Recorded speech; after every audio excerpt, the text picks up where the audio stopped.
We are real. Wrestling is real. It's still real to us, and we are real, and we are here. It's the island. I'll be totally honest, Frank. Could care less about wrestling right now. There is something way more pressing in my life than Listen, wrestling. I I gotta go. I know where you're going, and I just gotta leave. Man. And next week we will have to carve out Fair. another day, maybe Tuesday or Thursday, because Wednesday, That's fair. game one of the NBA Finals. There's I, no I way. I didn't watch Saturday Night Main Event because I watched the Knicks play, and then I didn't watch Raw. At least I didn't watch Raw live because I had to watch the Knicks play. It's just more important things. And thanks, Danhausen. Like before we yeah, get right. like I'm gonna create a video package for Danhausen so he can understand. Like he has to know how important he is to the city of New York right now. Like I mean, thanks. I can't. I don't know which way. I don't. Do they have an opponent yet? Do they know who? No, Did the other team? no. They're still playing, right? Yeah, Oklahoma and San Antonio. Oklahoma's up 3 games to two. Okay. Game 6 is tomorrow night. If Oklahoma, even if they win tomorrow night, the finals don't start to the third. Like they won't start Right. early. But I want them to go to 7 so they could really obliterate each other, so we can get a bruised and battered opponent while we're fresh. We just waiting, just Yep. sitting there waiting. You guys have played what 8 basketball games in like a month, basically. I mean, when you're good, Listen, you get the perks of being good, if, right? if The perks of being good. listen, look at Ace. Look at Ace. Danhausen has made Ace want to get back into wrestling. That's what You know we're here. what? We want. I mean, you should, man. You could be the third. You could be the third anchor on the show. I'm going to need help. I'm going to need help the next 2 weeks easily. It's He's man, checked my out. attention, Yep, my he's checked attention, out right now. See my helmet? attention. Oh, Matt's back, and here we go. Now we can start talking about Nia Jax. My helmet. My Now we popcorn can. Oh, nice. Oh, wow, nice. I mean, Yeah. that's better That was a than the movie. Let's move on. Let's move. Let's move. Let's, so wrestling. let's talk about some wrestling. Look at this man. Now, I did watch SmackDown, and once again, like So- we're doing the show 5 days after SmackDown. Was SmackDown And- before Sat? Yeah, SmackDown was before Sat. Okay. Yes, Fridays come before Saturdays. It Sometimes. happens. Sometimes. Unless you have a drinking problem. And then it might be Tuesday. That was me in the early 2000s, but go ahead. I digress. I mean, I don't really remember much about SmackDown. I didn't catch the very beginning. I don't know what it is about me on Fridays. I get off early on work on Friday, so usually I'm home by noon. So like my day, like yeah, I truly am blessed for my job. You are living. So I'm usually home by noon, and then I start doing stuff, whether it be schoolwork, typically like spending time with the kids, and I might set an alarm for 6, but then I just miss it. I look up and it's like 6:30, and I've missed the first 30 minutes of SmackDown. So I missed that first, and I didn't go back this time. I think I missed like the first 6 minutes, and I saw it was Fatal Influence. And It was all of them. and By the way, did you see what's Buddy Matthews, right? That's Rhea's husband. yes, That he sold her iPhone, I want to say 17 phone case. Someone paid over $6,000 for it. I mean just to feel Rhea Ripley sweat, like her finger smudges. I don't know. Speaking of buying and selling, shout out to Nikki Cross and Big Damo, aka Killian Dane. They just bought Progress and Defy. And I saw people online. People online are stupid. The IWC, they said, "Oh well, at least now Nikki could get bookings because she bought it so she can get booking." Like, you know That's how not- stupid that sounds. That's not what she did. Yeah, That's not like, why he do you did know, that. you know how ignorant that sounds? Like Yeah, people are like knocking you for buying a promotion, whether it's a small indie or it's WWE. It don't matter. You're doing something that you love to do with your husband, with your wife. You guys get to go into business together. Like that's a big deal, and really shout out to them. I'm absolutely. really happy for her. Going from WWE, getting released and carving your own lane, right? And I wish Progress and Defy nothing but success, and her and her husband nothing but success. But back That's awesome. to the other stuff. You back didn't. You back to the didn't. the, the finger sweat. You didn't. You didn't miss much at the beginning. It was manufactured tension between Rhea and Charlotte, Alexa playing Yes, the Peacekeeper, Fatal Influence coming out, tag match later in the night. It was what SmackDown they do. is not hitting where it needs to hit. Oh, man. You know what? I ain't even sugarcoating. you know, there's going to be studies about like there are going to be so many documentaries in like 20 years about how all elite wrestling came to be, and not saying it's downfall because they're still doing great things, and they had apparently a tremendous pay-per-view this weekend, Yeah, which they always nail. And I think Kenny's at AEW tonight, yep. At the Leah Chorus, because he doesn't care about us, you know, and we will remember this forever, Kenny. he Once doesn't you care about decided to us, go. but he cares about $43 wrestling tickets at the Leah Chorus Center, which is a great freaking price.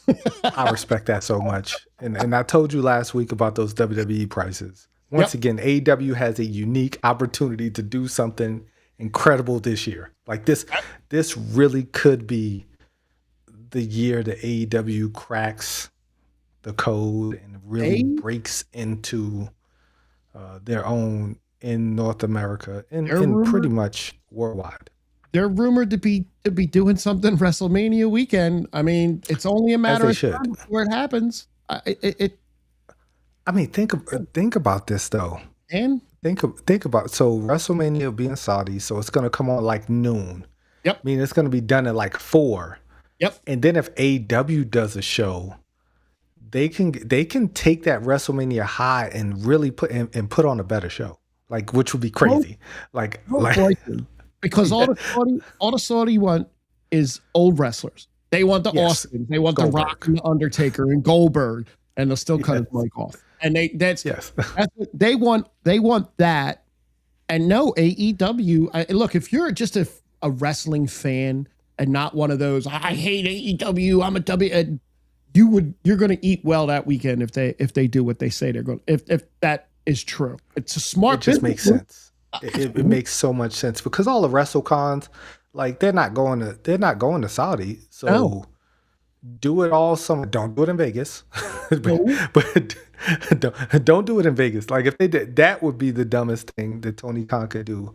Would be to do it in Vegas. Do it in Florida. Do it in a Daly's place, right? Do it at in Florida, right? Do it where they typically used to go to New do Orleans. the Do it where they were supposed to do. touche.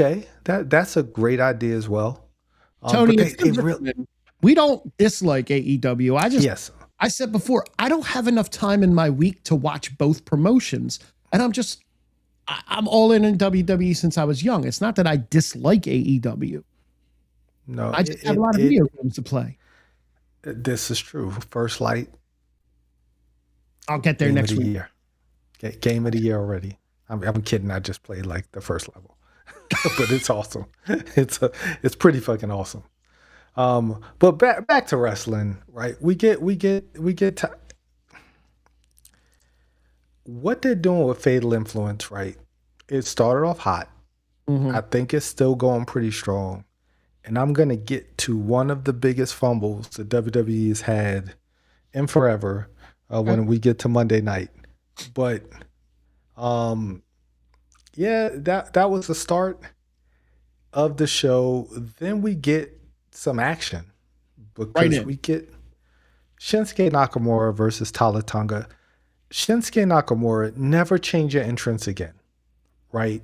Like I need the the finger thing and the like his gyrate, like he has so they nerfed his aura. Like Shinsuke Nakamura was truly the original aura farmer. Like he really was like his NXT entrances, his WrestleMania entrance was just great. He's very charismatic, right? He Mhm. doesn't speak English well, but just his action, just his mannerisms, he really and the WWE kind of took that away from him for a while, like when he went heel, and I I don't feel like like it. they did that with Io recently too, where she used to walk to the ring like she was drunk, like she did the same, like she had a little bit of an aura about her, and Yes, now and now like she she's comes out, and she does the backwards thing, and she does this. It's like so. I I love Io, but it's overdone now. yes, And correct. she's a face, and then she's touching the hands, and that's great. But she used to walk down with this whole Yeah, like I'm wasted look, and it just worked. yes. But it felt like it was natural for her, right? Yes, It's like her entrance felt organic. It didn't yes, feel like it feels forced now. yes. Shinsuke, his heel turned into the samurai felt so forced, and this, like I love the Michael Jackson jacket. Like it's all inspired, like Thriller inspired. That whole gimmick was kind of a riff on Michael Jackson. If you didn't know, although he does nothing that Michael Jackson did, but in his mind he does. That, hey, Respect to him. And then the match happened, and I'm just not the biggest fan of the tall Tongan. Like he like Shinsuke's aura farming, and he's doing the opposite. Like he doesn't have that presence. no, Like he doesn't have a big man presence. Damian Priest is a tad bit shorter than him, and he has more of a big man presence. You shouldn't be that big and just look so non-intimidating in the ring. Like nothing he does just breeds intimidation, right. which makes me think he should be a face. Right? He would be a good like comedy type face where he's just a big guy who just kind of lovable, kind of like Otis, right? Just kind Yeah, of lovable yeah. big guy.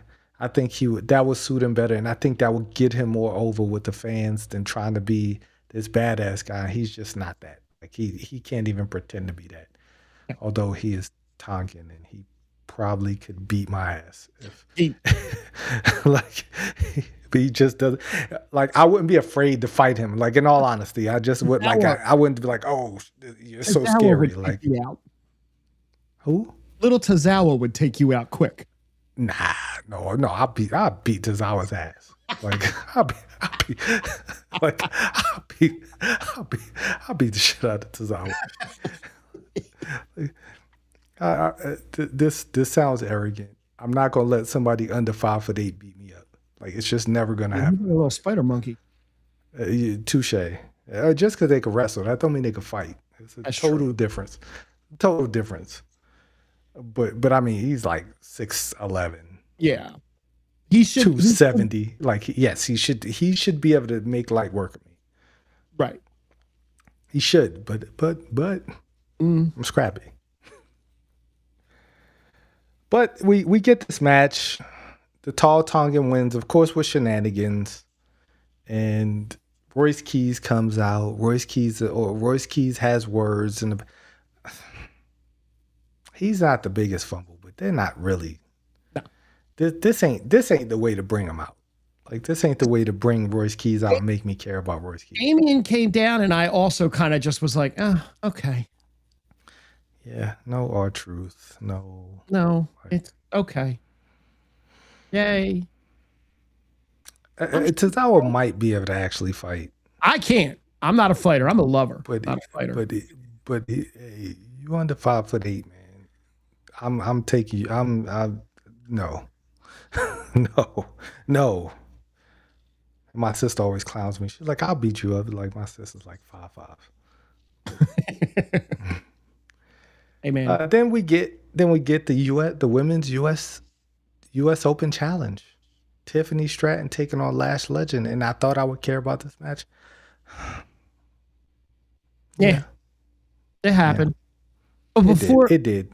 before the match, we had a very fun Cody Sammy interaction backstage. as Sammy continues to just go down, go down, go down, go down, circle in the drain, Sammy. I'm a ride or die Sammy fan. I'm the fan he's talking about You every are, week because I'm not. because he's great. And that was great. Like the whole talking trash about Cody, and Cody's right It there. was great because he was talking to Cody to his face, and he was all, yeah. I know okay, Nick, this golden boy, come on, and then just totally talking shit on him was great. And then there's Cody, angry Cody. Yes. Yes, and another person who there's nothing intimidating about Cody Rhodes. Like, No. once again, my delusion is I'm just not going to let somebody with a list beat me up. I'm Listen, I saw Roadhouse, the original one, so I know to just kick Cody in his knee. pretty much. Patrick Swayze Pretty taught much. me that.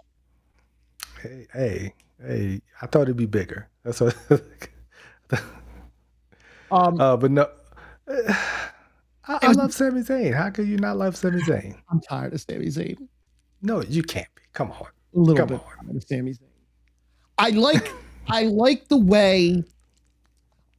way that it wasn't just a turn, that he didn't just become a bad guy overnight. Sometimes you have, like, let's say Damage Control, who are heels, and then they show up the next night on TV and their faces. Like, no explanation, just flip-flop. Like I that. don't understand what you mean though. Sami Zayn is like, you guys are reading him wrong. Maybe I don't understand why y'all are booing him. He doesn't understand why you're booing him. Neither do I. Maybe I'm reading him wrong, and maybe he's just not being appreciated for all that he's done. Maybe he's right, and he's not. Maybe he's not, and maybe he deserves 4 rematches in a row, and it should be that way. And he absolutely deserves a match with the champion, because the champ can't fight anybody else before Clash in Italy. So let's fight Sammy. I don't understand. I don't see the problem in his logic. So I'm all for it. It's so fair. This whole turn thing, I don't know what you guys are talking about, right? Trick Williams is the bad guy here. Sammy is not the bad guy. What are you guys talking about? I don't know. Sammy did unalive a gingerbread man on national TV. He deserved it. The gingerbread man trolling, special. Trolling Sammy. He deserved it. But I was not like, Sammy has this great way of like making me not care about him for a while, and then like all of a sudden making you care. And I'm liking what he's doing right now. He just takes whatever they give him, and he just makes it solid. I love what he's doing. Like I said, I like the slow kind of, he's slowly circling the drain, and because his redemption arc is going to be good next year. That's the way they do that well. They take 1 or 2 people and they actually build a good story around 1 or 2 people. And then everybody else is just like, no, you're good. Hey, but don't. Once again, remember, I am a ride or die Sammy. Don't come back. Don't jump on the bandwagon next year when he's like main event at WrestleMania. Like, I knew it. He could do it. I don't want to hear that from y'all fan. Matt, don't you do it. I know Matt's going to be the number one. I was a Sammy fan since he was El Generico. No, I don't want to hear it. I don't want to hear it. I've been with you from the bottom when you got beat up by Johnny Knoxville in the little person at WrestleMania. You got slapped with a big hand. I was there. I've been a ride or die since you got power bombed on the apron. Oh, Matt by likes Kevin him. Owens. Oh, that's what I'm talking about. Exactly, Matt. I like You're a ride or die with me. Sammy's doing. I enjoy the character work that Sammy's doing. But the U.S. title match was, shenanigans, of course. Like, you got Lash in the match, Nia's ringside. What could possibly happen? Now, Nia, I love you. You are one of my faves. Don't ever put your hands on Chelsea Green again. This is what we're not going to do. This is what I'm not going to stand for. Do not put your hand on Chelsea Green. This is leading to them tag. Like, I don't like this. Like, I love the story, but at the same time, like, the story is not going to serve anybody at the end of the day. There's a lot of haterade in the chat tonight. I know Matt's love for Night. Like it's cool. I get it, but I don't like this for either any of the four people involved unless it's going to elevate Lash. Like anything that they do at this point has to elevate Lash. Like we can't. Tiffany's already. I feel like she's already hit a ceiling. Like Yeah, she's hit that ceiling now, or it elevates Chelsea to another stratosphere. I She would doesn't love need the that. U.S. title again, but No, like I mean, we look, gotta. if Chelsea makes a career out of winning the U.S. title and then losing it to someone to propping them up and then winning it again and then like Chelsea could be the 22-time U.S. champion, and I wouldn't be mad about that. I don't want Chelsea to be Mr. Perfect, man. Like I wanted Mr. Perfect to win the title. He never won the title. I don't Yep. want Chelsea to have that same like great worker, great Right. seller. Chelsea's one of the best female sellers in the business, and she makes everything great. I just wish that like I don't care if it's a 1 day reign. I don't care if she wins it and then somebody cashes in the money in the bank like the second after she wins it. Like I just want her to have I get that. a moment. Like she deserves it. I And agree. and Lash will have that, I think, by the end of her career. Probably. But yeah, I don't like this tag. Like I don't like the idea of this tag match happening. Because it that's what they're leading to. it is. It's the strange bedfellows tag, like the Randy Orton Matt Riddle. It's you see it 1,000 times. It's this one doesn't like this one, but they're going to be friends to just tag, and then it's going to lead to some kind of a little bit of a run, and one's going to turn on the Unless other.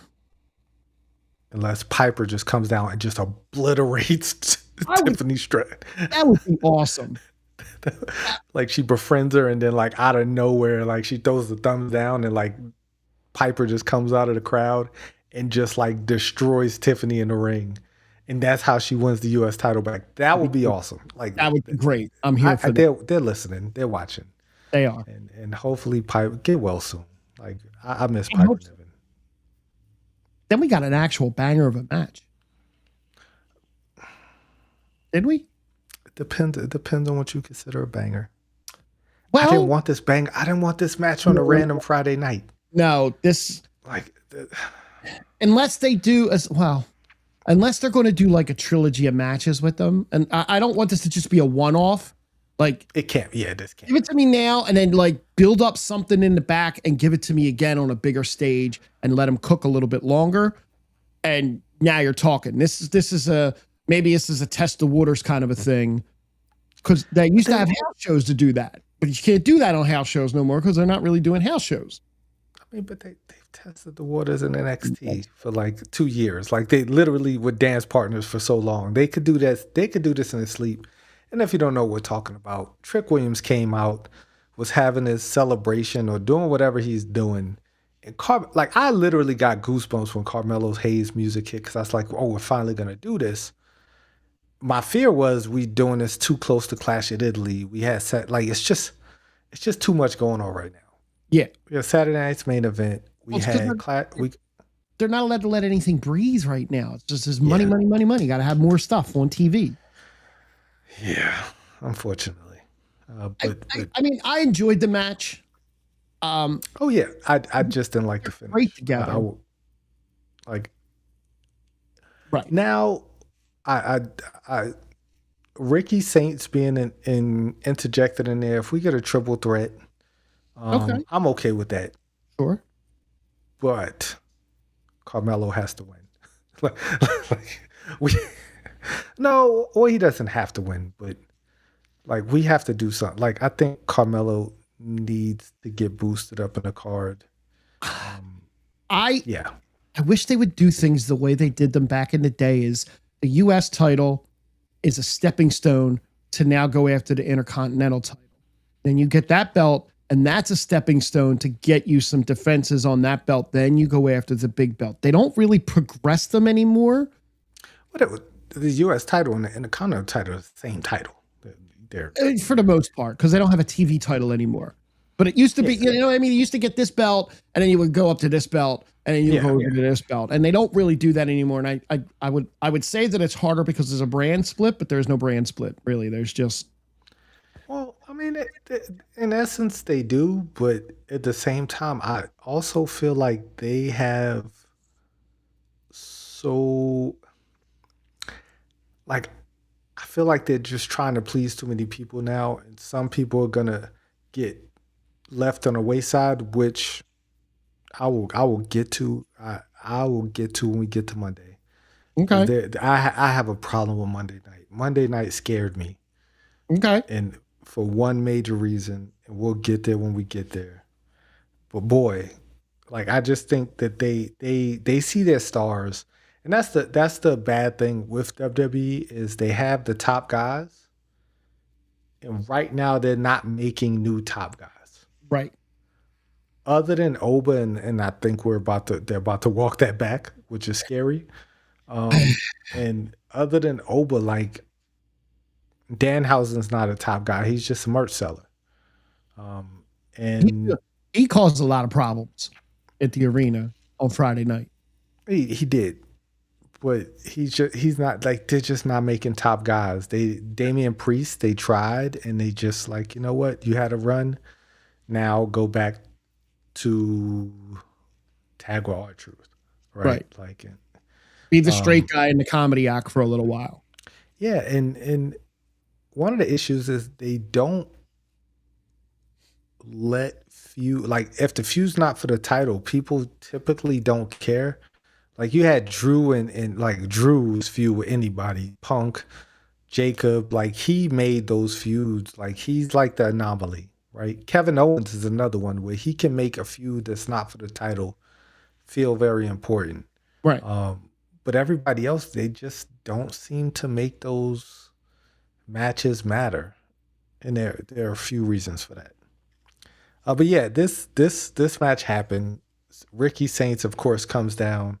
No, he should not curse the Knicks. I just saw. How dare you? How dare you, Matt? How dare you?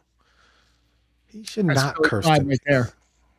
I will send him as much human money as he needs to not curse the Knicks. Because we need this title. 53 years. We need a win. You guys got one like it has been 53 years. Sixers haven't had one since the 80s. 83, I want to say. Off the top of my head. 82. Okay, yes. Close. You didn't have to go back a year. 82. That's 40 something years. Could have just agreed. That's 40. the Knicks need this. Thank God for the Eagles. Go ahead. Then we get the tag match. Miss Bliss says, you know, you and Rhea should team up against Fatal Influence, which is a smart decision, right? That's a way to tell a story. She said she was sick. I thought that was funny. She was like, I'm sick. Cough. Like, I thought that was pretty funny. And then before that, we also got another Sammy backstage with Johnny Gargano where he's I find so much humor in this. It's so when he's dumb, just talking to him. Funny. It's a lot. He's just like you never changed. And then what did Gargano do when he walked away? He just like my cat just moved the bottle. He just knocked it. What did he just knock the water bottle over with his head?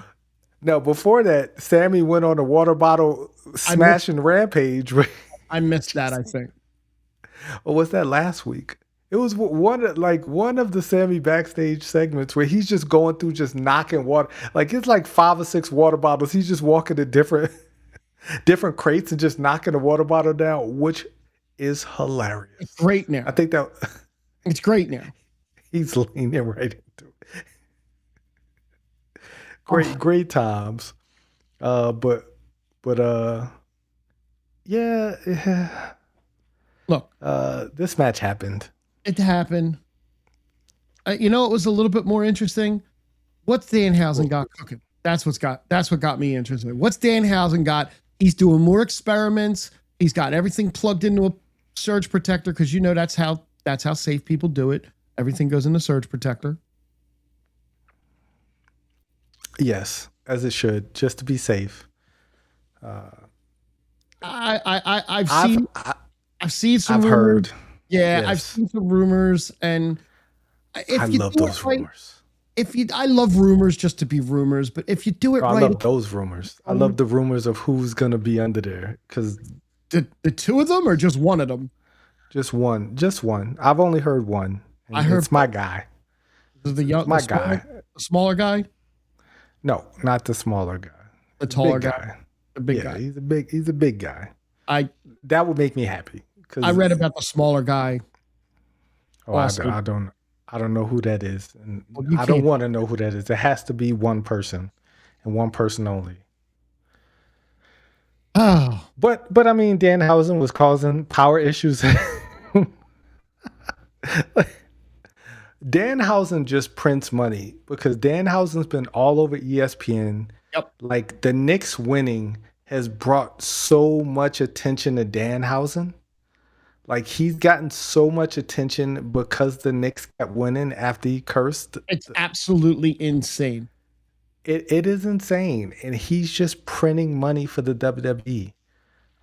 I hope he never does anything serious, and I hope he just does all of this goofy stuff forever. Let him Like, wrestle just once a do it month, maybe. Yeah, he can hand. if he feels like it, He doesn't have to wrestle, but damn, because he's just printing the money. He's just printing the money. He doesn't have to like get actually him wrestling. I mean, unless he just has like a banger of a match, like unless he just goes in there and just tears it up. Like him wrestling actually hurts his stock because they book him to do goofy stuff in the ring, and I don't think fans want to see that. They want to see the goofy stuff around the ring. They want to see him shooting out t-shirts in the cannon or like mini housings running out and punching people in the dicks. Like that's what they want to see. that's Like exactly what I want to see. I don't I don't need to see him put on a 5-star classic match. Just do cool, funky stuff and make me laugh. now the 5 star. If he did it at Mania, that would be an Oh, iconic that'd be moment. great. If he had like a just iconic match at Mania, but like on a random SmackDown, nope, don't care. No, Like that's what I don't care to see. Um, then we get my favorite Samoan. You know, um, my one of my favorite Samoans, Solo Sokoa, taking on Damian Priest, and yeah, it happened. cool, cool. It I happened. don't know. I don't know or remember. I don't know what I'm I, remembering. I don't. But that's okay. Thank you for showing up. Thank you for coming in. Appreciate it. Your favorite Samoan, Dakota Kai. Respect. You know what? I miss Charlie. I miss Dakota Kai. That match happened. Oh, Oh, the Hardy Boys. We all know how I feel about them. oh, I good. keep, I You're gonna love my little thing later. cool.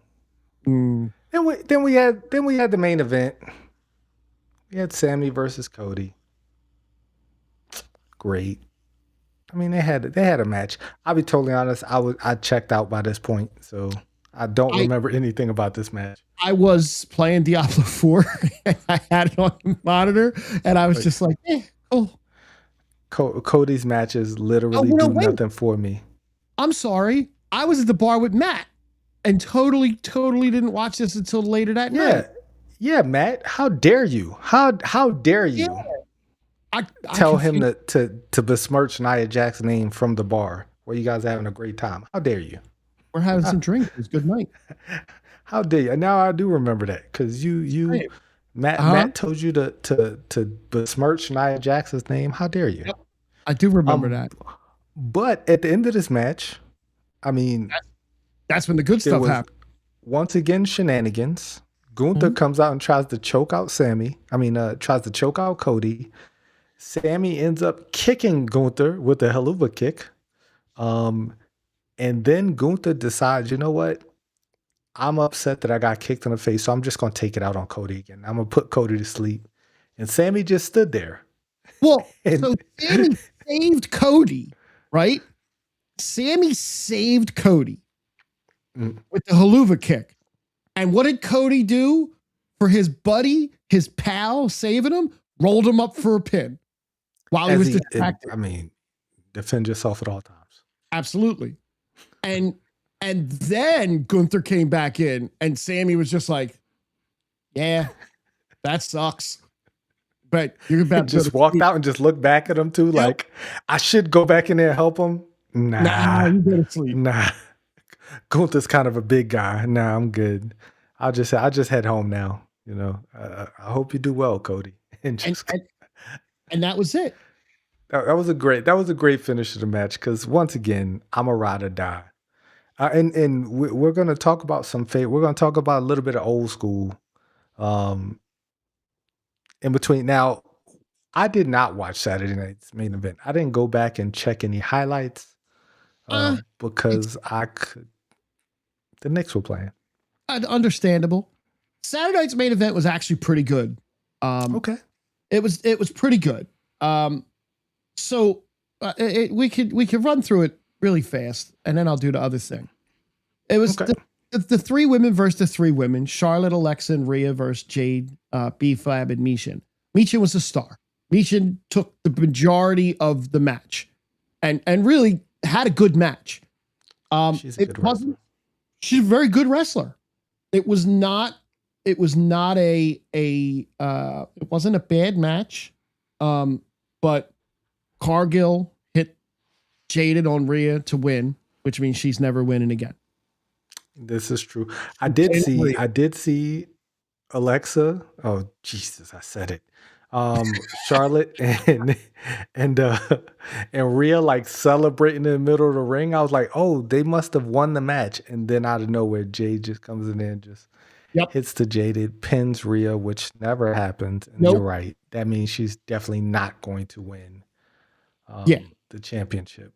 Then we had Becky and Sol, and it didn't even happen.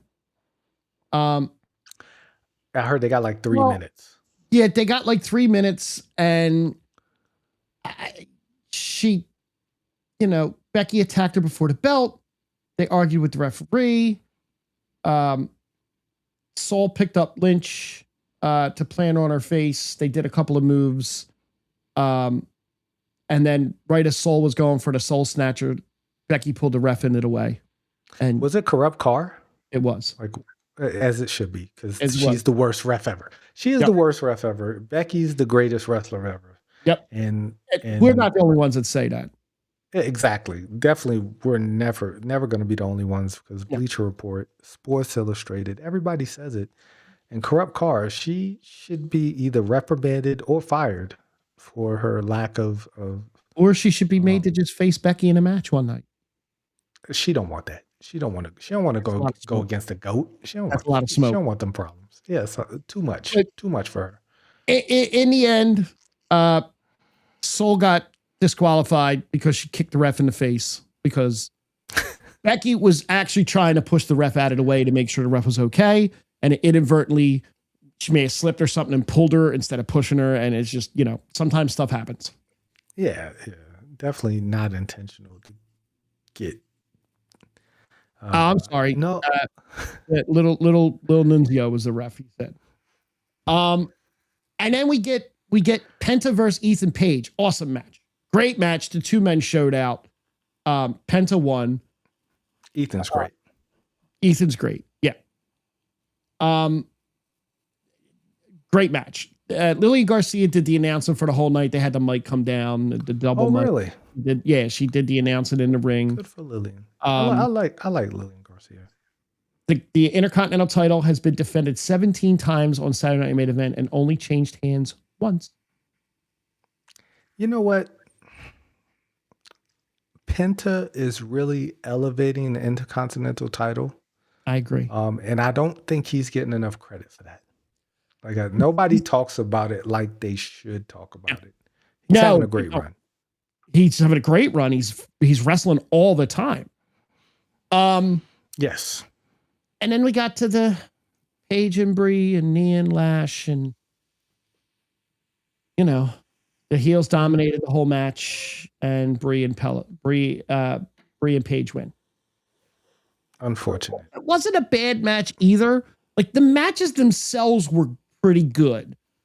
How are the commercials? Decent. But did they like overtake the show again? No, like, it wasn't as. Okay. It didn't feel as bad. I felt like Monday had more commercials, to be honest with you. But I think I was having problems with my VPN because I wasn't seeing any backstage stuff when I was watching. Well, they don't like. It depends on the show.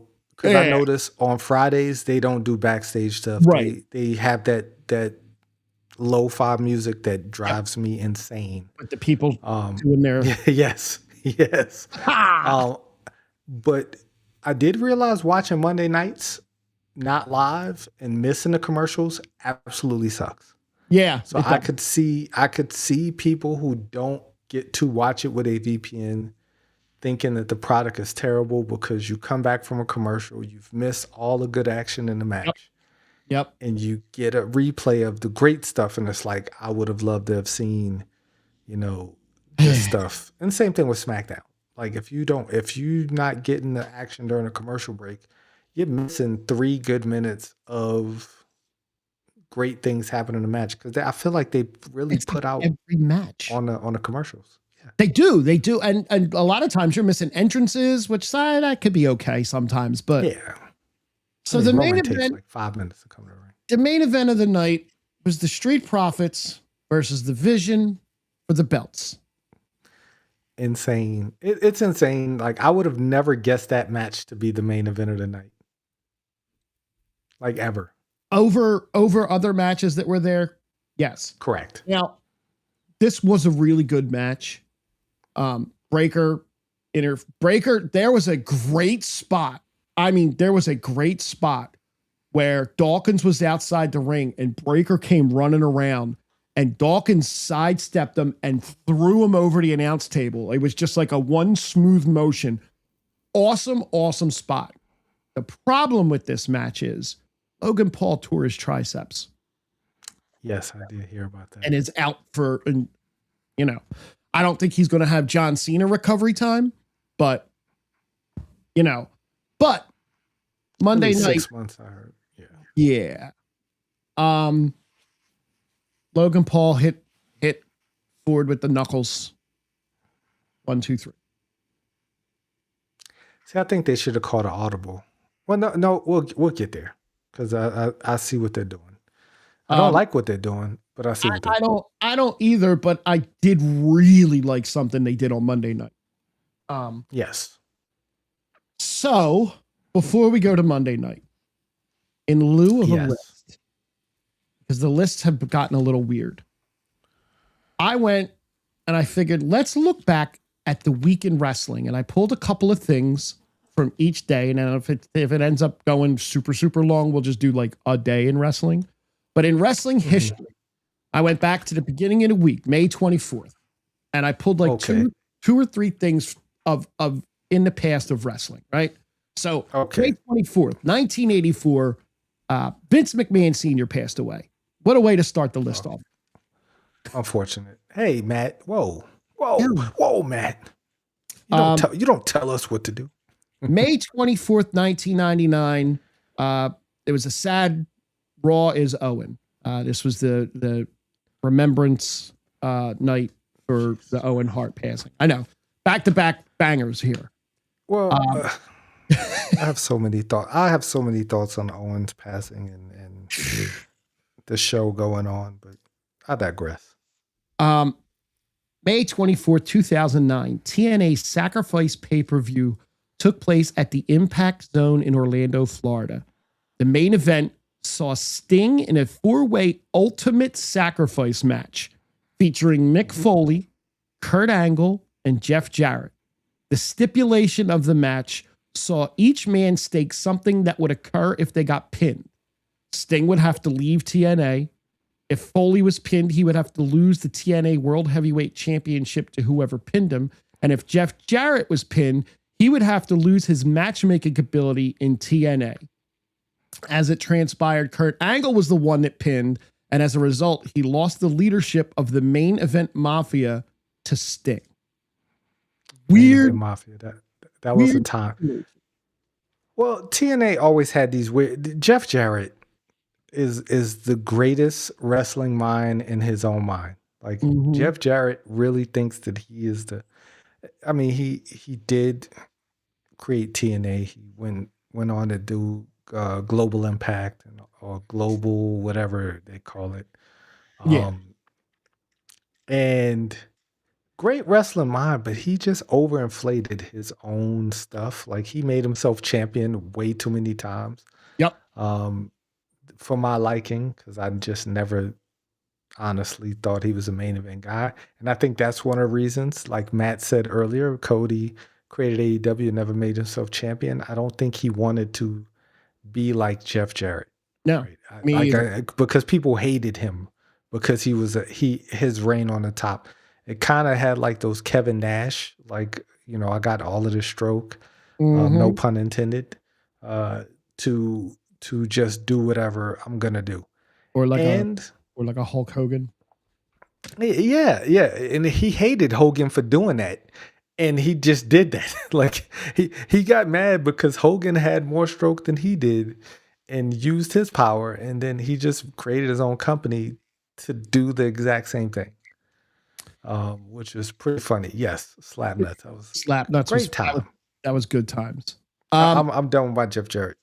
That's okay. May 25th, 1994, at the age of 16, a young Jeff Hardy made his WWE debut at a TV taping in Erie, Pennsylvania, in a losing effort to the 1-2-3 Kid. How's that for funny? My favorite wrestler of all time, Jeff Hardy. sir. Yes. My very favorite, the most loved in my household. In 2013, the short-lived World Wrestling All-Stars promotion taped their final event. It was titled The Reckoning and took place in Auckland, New Zealand. The show would air on pay-per-view in the USA on June 8th. The main event saw your buddy, Jeff Jarrett, defeat Sting to unify the WWA and NWA World Heavyweight Championships.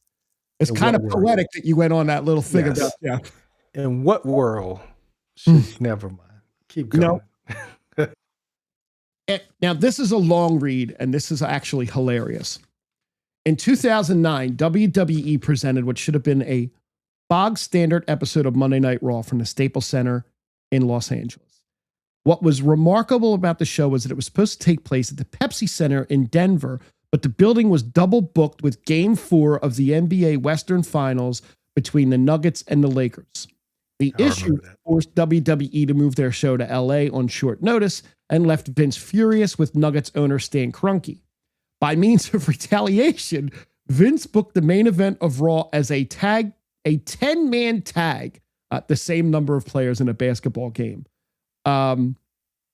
Rhodes, so it was the babyface team, Cena, Batista, Jerry Lawler, MVP, and Mr. Kennedy decked out in Lakers shirts, taking on the heel team of Randy Orton, The Miz, The Big Show, Ted DiBiase Jr., and Cody Rhodes decked out in Nuggets shirts. Needless to say, the Lakers prevailed. That's so Vince. That's awesome Vince stuff. There's nothing awesome about it. I watched that. There was nothing awesome about that. How do you get mad because the playoffs is happening? Like, well, they double booked the arena. That was the problem, and they didn't. But they didn't think the Nuggets were gonna make it that far, and when they did, they were like, "Oh, we forgot." Like, nothing to do about that. And for the final thing on May 25th in 2019, the modern wrestling landscape changed forever. All Elite Wrestling held its inaugural pay-per-view Double or Nothing at the MGM Grand Garden Arena. Cody and Dusty had their big match. That was the first of the pay-per-view. Jon Moxley made a shocking debut through the crowd, attacking Chris Jericho and Kenny Omega to signal a brand new war in professional wrestling. I think that's a great event. It was. I remember watching it. I paid for that. I paid to watch that, and I'd never pay for. And in 2020, WWE taped both Raw and SmackDown from the Performance Center. On the Raw taping, Apollo Crews defeated Andrade to win the United States Championship. Wow, that was the Nigerian Apollo Crews, the Prince of Nigeria. On May 26th in 1987, this one's kind of funny. In one of the most high-profile incidents of kayfabe being broken. Now, remember back in the 80s, bad guys were bad guys. They didn't talk to the good guys. The Iron Sheik and Hacksaw Jim Duggan were arrested while driving in New Jersey for suspected possession of drugs and drinking while driving. The kicker was that the two were feuding at the time, and when the news made the headlines across the USA, the face versus heel dynamic was shattered. As a result, both men were fired and then returned to the company in 12 months. Okay, I don't know why that's because but okay. Yeah. On May 26th in 1997, from Raw in Evansville, Indiana, Shawn Michaels and Steve Austin won the tag team championship from Owen Hart and the British Bulldog. Okay. In 2020, the 24/7 title reign of Rob Gronkowski came to an end. Oh, tragic. May 27th, 1996 was WCW's first ever 2-hour Monday Nitro, and it featured in the middle of the match between the Mauler and Steve Dahl. That's a trivia question, I bet. Scott Hall casually hopped over the guardrail and cut a promo in the ring saying, "You people know who I am, but you don't know why I'm here." I wonder where that went. I wonder where that led to. That led to the Monday Night Wars? Perhaps. Let's see. May 28th, in Calgary, Alberta, on Monday Night Raw, Chris Jericho pinned the Big Show to become the new hardcore champion. On his way up the ramp, he was met with a gore from Rhino, who then got the pin to take the belt and become the first WCW/ECW competitor to win a WWF championship belt. Man, you want to talk about dropping the ball. He dropped the ball on Rhino. Rhino was something, man, Rhino was different in ECW. And then when he came to WCW, or when he went to WWE, just wasn't the same. Nope, it wasn't. He should have. I mean, he was a shorter guy too. Like, Vince doesn't like the guys who are not 6'5" or better. It was a weird time, right? Is that true? No one's ever kicked out of the gore? Interesting. I don't know about that. In 2012, day 8 of the AJPW 40th anniversary year Rise Up tour was held in Korakuen Hall in Tokyo, Japan. In the main event, Kai defeated Kenny Omega to win the AJPW World Junior Heavyweight title. I'm sure that was a damn good match too. Of course. So we have 2 more nights. All right. May 29th, 2000, WCW Monday Nitro took place in Salt Lake City, Utah. Kevin Nash starts the show as World Heavyweight Champion, but forfeits the belt and gives it to Ric Flair, stating that Flair shouldn't have been stripped of the title the week before. In the main event of the night, Flair has to defend the belt against Jeff Jarrett, who gets the win to become the new WCW Heavyweight Champion. Man, those are some dark days. Those Vince Russo days. Dark days. Man. In 2000, on an episode of WWF Monday Night Raw, Vancouver, Canada, Too Cool defeated Edge and Christian to win the WWF Tag Team titles for the first time. The main event of the night was supposed to be The Rock and Undertaker in a lumberjack match, but instead they decided to attack all the heels at ringside. When Taker and The Rock lost the upper hand, Kane came out, returning to make the save. Wow. Right? In 2010, Tajiri became the new FCP Finnish Heavyweight champion after defeating Valentine at Smash in Tokyo, Japan. I just saw Tajiri and I'm like, I have to put that in here. Great. Here's random historical facts. Totally random. And in 2014, on May 29th, the first ever NXT takeover was held at the Full Sail University in Winter Park, Florida. On this show, here's some names for you. In the pre-show match, Bayley defeated Sasha Banks. Adam Rose defeated Camacho after hitting him with the party foul to get the pin. The Ascension, Connor and Victor, defeated El Local and Kalisto to retain the NXT tags. Tyler Breeze defeated Sami Zayn to become the #1 contender for the NXT championship. Charlotte defeated Natalya in a tournament final to win the vacant NXT Women's Championship. And in the main event of the show, Adrian Neville defeated Tyson Kidd to return the championship after hitting him with the red arrow and getting the 3 count. A lot of good names in that match. Indeed. And on May 30th, which is actually tomorrow, there was a bunch of stuff to happen. Nothing cool.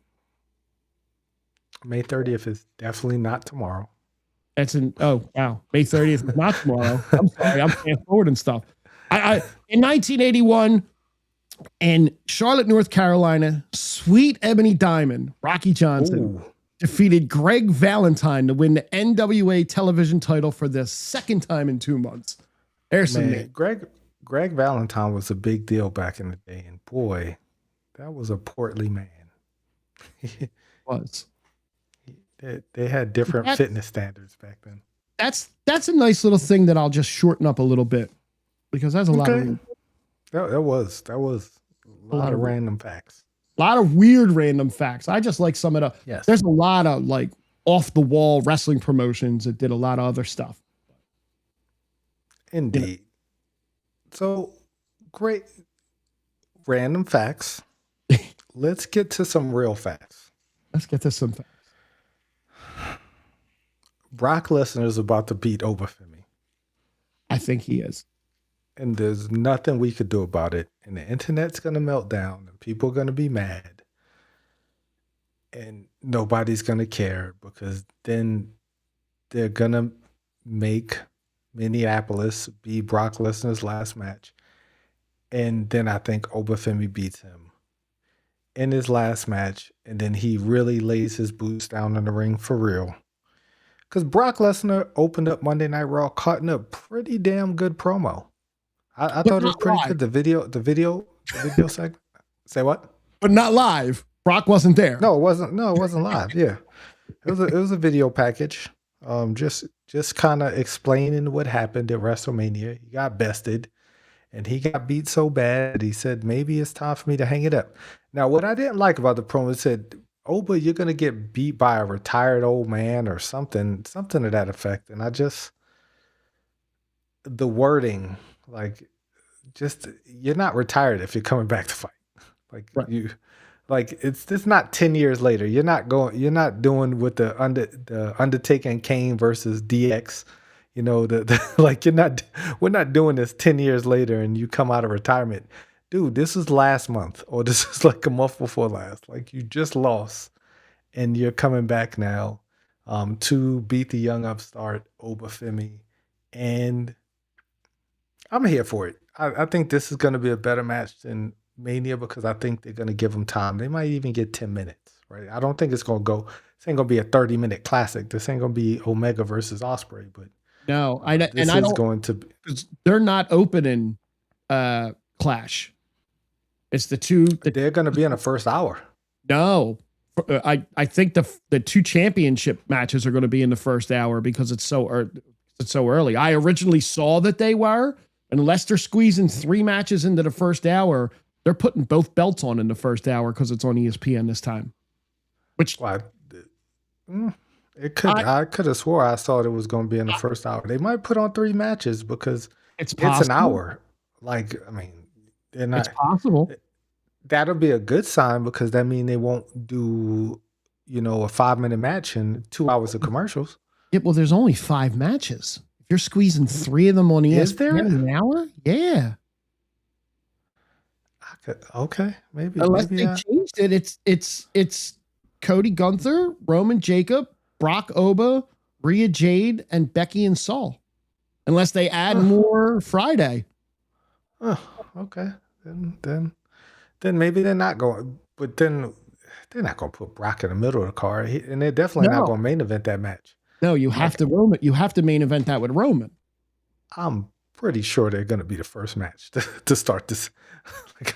Brock either finishes or opens. Like he doesn't do in between. Yeah, like he don't, and he's such a big name. You want to have him on ESPN. Like if they don't have him on ESPN, then that's a missed opportunity because he is like mainstream sports, the biggest name that WWE has. Yep. Other than Danhausen. Right. Like so he has to open up the night. If he don't, I mean that's completely on them. But they should not close the night. They absolutely should not close. Yeah, we had that, and then you know what I liked about that segment? I liked when Oba came out and was when the ring went dark and he posed, he looked behind him. He did a look behind him to see if Brock was coming out. It's those tiny little things that make you kind of appreciate stuff that they do. And I appreciated that. That's yes. Soul Ruka. Good Lord. She is blessed. She is blessed. And I really did enjoy the back and forth between Paul Heyman and Oba because Oba comes across as such a badass. Like in order to go against Paul Heyman on the mic, you really have to be at a certain level because everybody can't do it. And we've seen that in the past where everybody simply can't keep up with him. Yep. And Oba he's nailing it. He's killing it. 100%. I just don't think he's going to win. No, we'll get to our predictions. But yeah, go ahead. Well, we'll get to our predictions at the end, but I don't think he's going to win. But yeah, it's a great opening segment because we got Brock to speak. Then we get Oba to speak. We got Heyman doing what Heyman does, being the sleazeball. And just great, solid opening segment. Something different, right? Something different. Yeah. And Raw's been doing that actually lately. Raw's been trying to switch it up where they're not doing the exact same thing every single week, which I like. Then we get first match of the night. A banger, if you will, because you get Javon Evans versus Penta. Those two can't put on a bad match, even if they tried. If they tried to put on a bad match, it's still going to be great because they're just too talented. The issue is the Intercontinental title is kind of crowded at this point. Now, the finish of this match, Penta gets the win with the Mexican Destroyer. Tries to shake Javon's hand. Javon says no. I don't like this. I don't like losing. And I like that. I like that little attitude from Javon. It makes me a little sad because I would have loved to have seen Kofi Kingston take that young man under his wing. It would have been the perfect time. And groom him into being who he's about to become. It would have been fantastic. Time. Yep. Would have been the perfect time for that to happen. When he didn't shake, it just made me sad because it was like, man, you really could have done something special, and this could have really elevated this kid. The IWC believes that was Javon turning heel because anytime somebody says a bad word to someone, the IWC believes that means heel. Now it is possible because later on in the evening, he said I was tripping. And he kind of gave an apology, and that led me to believe that is what led me to believe that he's going to turn heel. Like it wasn't what he did in the ring. It was like he just kind of said that, and I feel like if he loses again and again, he's going to get tired of losing, and then he's going to take matters into his own hand. So I like those. That's the subtlety I like, right? They're coming back and not just leaving it lingering, like coming back and saying, hey, I'm sorry for that. But I don't trust anybody who apologizes in wrestling. People don't apologize. You mean the way Nikki was with Stephanie? No, nobody acted the way Nikki acted with Stephanie, and Stephanie was surprised. Like, I can't believe you. I thought you were my friend. I can't believe you're the only person. You're the only person who thought she was your friend. And speaking of people not being people's friends.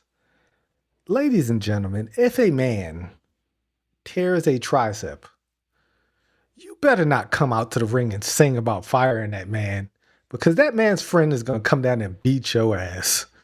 And that's what Austin Theory did. I could get behind that Austin Theory because he laid a great beat down on Joe Henry. That was a fun Austin Theory. Now, I said earlier in the show, to bring it full circle, I said about dropping the ball. And the WWE is dropping the ball on Joe Henry because nothing he's doing is sticking. This is that lightning in a bottle that they had a year ago. That the lightning is out of the bottle now. They shouldn't have waited so long. They shouldn't even sent him to. They shouldn't have sent him to NXT. They should have just called. He had a WrestleMania match last year. He should have got called straight up, and they could have rode that at least for a few months, right, and just kind of milked it. He got good Randy Orton rub that night too. Yes, like come on. Like Randy Orton smiled at him. Like how often did Randy Orton smile at you and give you he gave him respect. Yep. But they're just doing all types of wrong to Joe Henry. Like Joe Henry is going the route of Elias, and that's sad because I thought Elias was super talented, and I thought that they could have really done great things with him. And I think that they're doing the same thing with Joe Henry. The theme isn't hitting the way it used to hit. And these concerts is just atrocious, man. Like, have them do backstage segments. Yeah, because that's what got him over in TNA. The backstage segments, like the Joe Henry popping up. First time I saw Joe Henry, he popped out a refrigerator. Like somebody said his name, and he popped out like I thought that was hilarious. It was so random. It was like, who the fuck is this guy? Like that's how you get somebody do random funny backstage segments. If this was a vehicle right now to just get Austin Theory over as this destructive force, this crazy psycho, great. Yes. The backstage segment with Paul Heyman with him was great, where he was like all sad and like ready to give up the belt, and Paul's like, and he hugged him like really creepily. Yes. Loved it. It. I wrote it into the contract that Division defends the belts. You know what that means. I don't like that. I don't need Braun Breaker being the tag team champion. But again, that's what I don't. This group is cursed. Yes. Danhausen must have cursed this group before he came over because it's injury. I'm back from injury. Man. Now I'm hurt. Now I'm back. Now I'm hurt. Now I'm back. Now I'm hurt. Like Austin Theory is going to be the last member standing. And hopefully like Paul Heyman treats him like the last man standing. Don't just forget about him and just go with Brock, right? Next thing you know, Austin Theory's pulling out his phone, taking selfies with people in the ring again. I mean, he might be taking selfies with somebody backstage because somebody was giving him the googly eyes when she saw him, like the very, very loving eyes of Maxine Dupree backstage. And Otis said, "I don't like him." And she said, "You know what? He's going through some stuff." He is. This is such Vince booking. Like the Maxine romantic, because every time I would see them backstage, it always seemed like they were in a tiff. It wasn't like he was talking to, it would always seem like they were in a little tiff, like a lover's quarrel, if you may. Right. And I don't like that. Like, no. I don't think that's like, I don't like that. The whole, I'll be totally honest. Cam Hendricks is not awful. He's not good, but he's not awful. But I don't like that, right? Because I feel like Vince used to do that to break people up. Like, I feel like Vince used to have people making out with other people's wives to like break them up because he was vindictive like that. But I don't think this is necessary, and this is not going to get you. Well, this could actually get Maxine Dupree over as like a true villain, kind of like a Trish Stratus type thing. Yeah, but yeah, not the biggest fan. But once again, I'll let it play out and see where we go from there. Right? I will give it a chance to actually breathe. Yeah, where I know Vince was backstage when Lana and Bobby Lashley were making out, just like, this is such good shit. This is so great. Like man, yeah, that's actually when it was just like, this is gross. Like, like, like Rusev is sitting there damn near crying, and his wife's making out with Bobby Lashley every week. Oh, Yeah, come on. You don't think the Edge and Lita thing in the middle of the ring, he wasn't in the back on, yeah, this is great. well, that was totally different. Like I feel like honestly, I feel like Edge might have wrote that one in just to like, because he hated Matt Hardy. Touche. Like, Touche. I feel like Edge and Lita was like, we hate you, Matt, and we're gonna have sex in front of 1 million people on live TV. And the rated R superstar was born. But yeah. I did like, I love the attack by Austin Theory because it looked real. Like it looked good. Like when you do a beatdown, it can't look staged or just like, I get it. The chair shot to the head was like, you protected him, but it looked great on camera. Sure did. It looked really good on camera. I don't think Joe Henry sold it that well, but I thought the chair shots look great. Damn you, Matt. I mean, damn you, Matt. It did not work for her. She's still working through that. I feel bad, but I digress. But Logan Paul's out.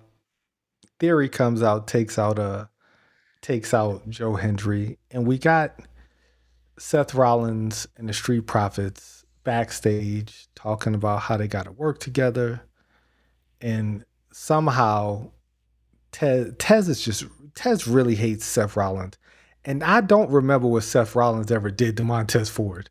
I don't think he did anything personally to him. I think it's just he hates like the whole like Seth screwed everybody over. Seth's always hitting somebody in the back with a chair. Seth's doing this. What does that have to do with you, Montez? Like he acts like he cost the Street Profits the tag team titles or something. Like I don't remember him doing anything to Tez either. But he hates him. Like he like hates him so much that they made a match.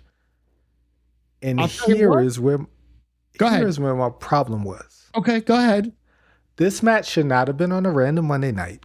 No. And this match let me know that the WWE sees absolutely nothing in Montez Ford. Because I saw it a different way. I did not. Like the match was just ho-hum to me. I liked the match enough that I thought I kind of saw it as like a little like, let's see if you can hang with Seth one-on-one. Do it on a Monday night. Let's see what the reaction is. Again, they don't have the house a good reaction. This stuff, so they have to do it on the big stuff, on the big shows. This is true, but it didn't get that much of a reaction. It didn't. Like, and that's my fear. Like it just it didn't. They didn't do. I mean, they did all the usual spots, right? They didn't do anything like. Tez goes over the turnbuckle, that flip outside. That's the thing. Montez Ford is a superstar in the making. Like he has everything. Yeah. Like I don't know about the next Rock, but he could be the next Montez Ford. Like he could be a main event player. Like he 100%. Has every single tool. Yep. The look, the mic skills, the energy, the move set, the smoking hot wife who's a champion. I did appreciate that they each did their wives' moves. Yes. That's cool. That was a cool spot. Right? But I agree with you. I think Ford has everything to be that guy. He's got the charisma, not just he oozes personality. I mean, he oozes it. Dawkins isn't a bad guy either when he's wrestling. No, Dawkins is great. He's just gonna be the Marty Jannetty. One, he won't be as bad as Marty. Marty, like the epic fall off. Yeah. He will be the Rick Steiner of the Steiner brothers. Like that's a Ooh, better compare. Like because Rick, the dog-faced gremlin, he still had a great career, sure. but he wasn't Big Papa Pump. You know, so Right. like he When you the talk freaks about didn't the come out Steiner to holler at brothers, him. right. When you talk about the Steiner brothers, you don't think Rick Steiner first. You think Big Papa Pump immediately. Correct. Yeah. And people think that Braun Breaker is Rick Steiner's son. I mean, Scott Steiner's son when he's really Rick Steiner's son, Right. which is funny, Right. which is hilarious. But I just don't think this match did for Montez what I wish it would have done for Montez. Like, and it fell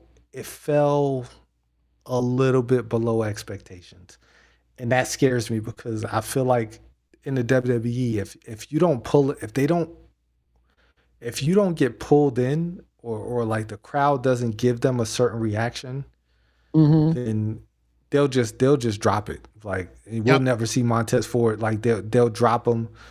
That's why we've seen Fatal Influence. If they would have had a bad initial segment, we would have never like they would have been fighting Michin and BFAB every week. If like this was a bad match, if this had been a bad match, you would see him only in tag team matches going forward.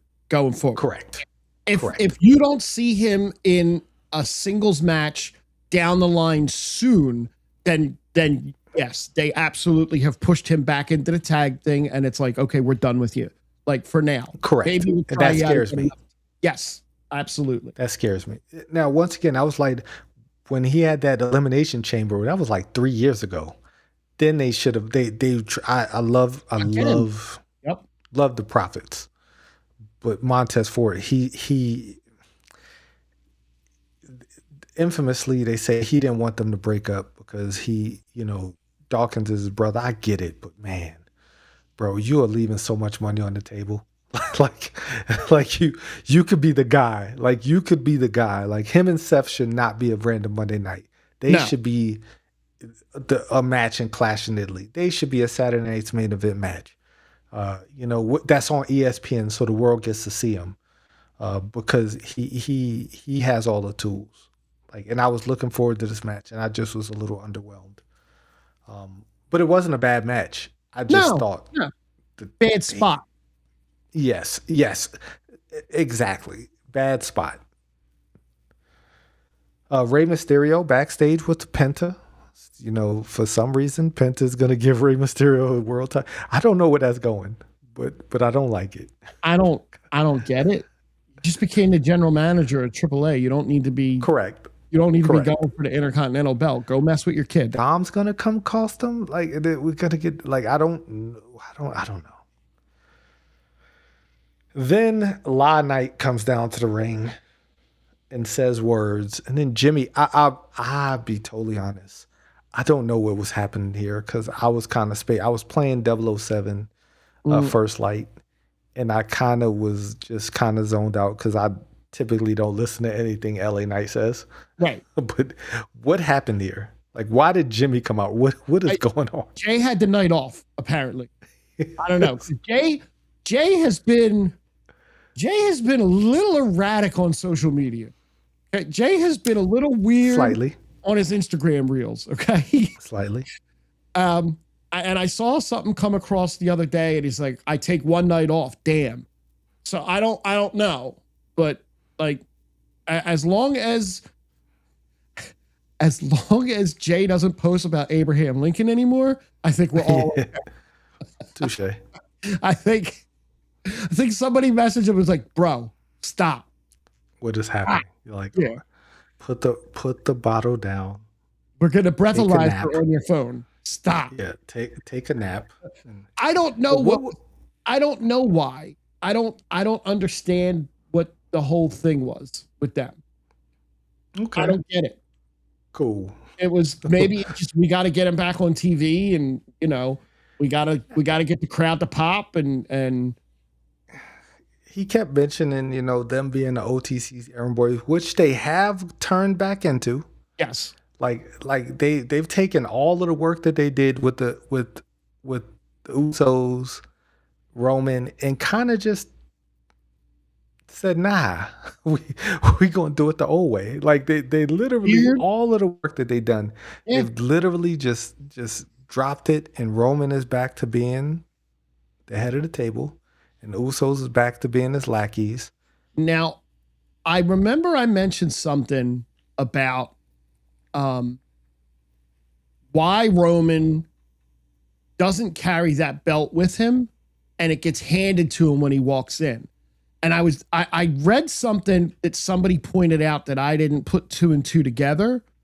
This is one of those things where you said that they like their stars and that's who they stay with, right? Mm-hmm.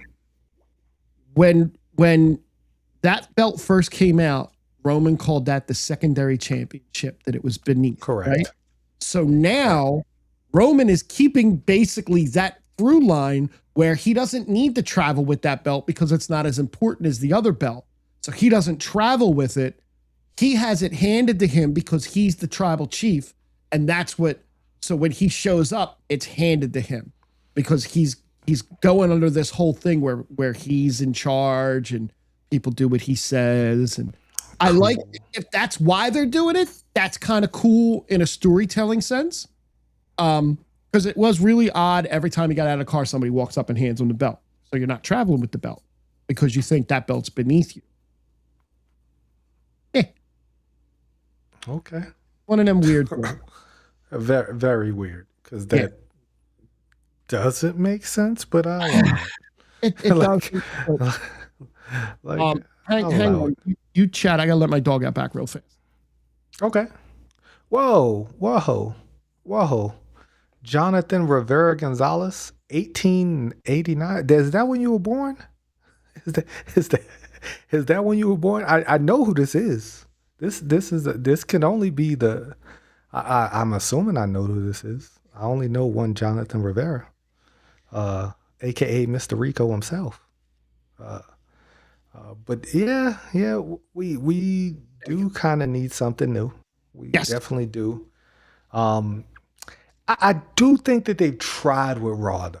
Like I see that they've tried different things on Raw.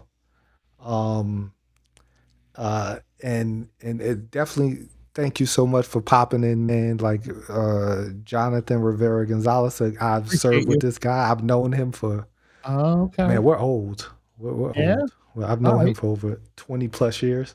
Amen to Great, that. great guy. But I feel like they've tried to do different things, but they just keep falling into the same ruts. Like they just keep falling into those exact same ruts. We did miss the tag team match, the Bailey and Lyra We did. versus the Judgment Day, and that match happened. And what happened? There was shenanigans because There's always that's what happens.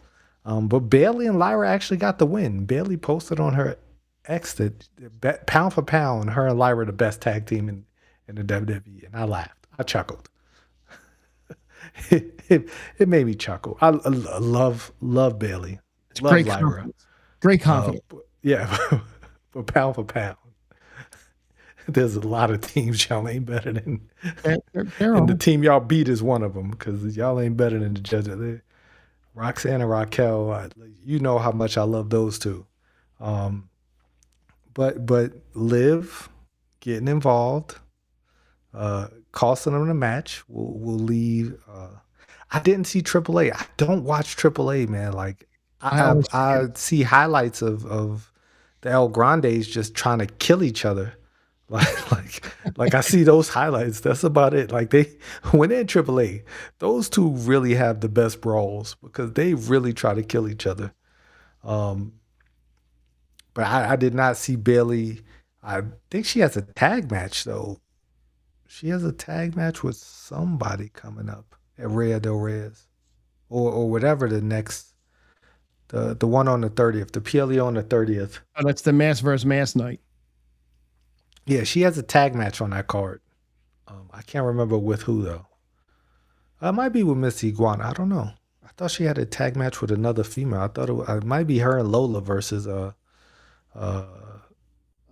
members from Los Toxicas.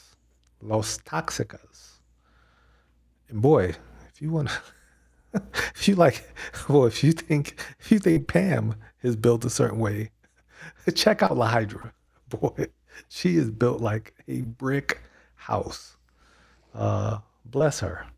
But apparently, Rusev took issues with Ray getting a title shot and As said, he "I'm going to should. beat you up."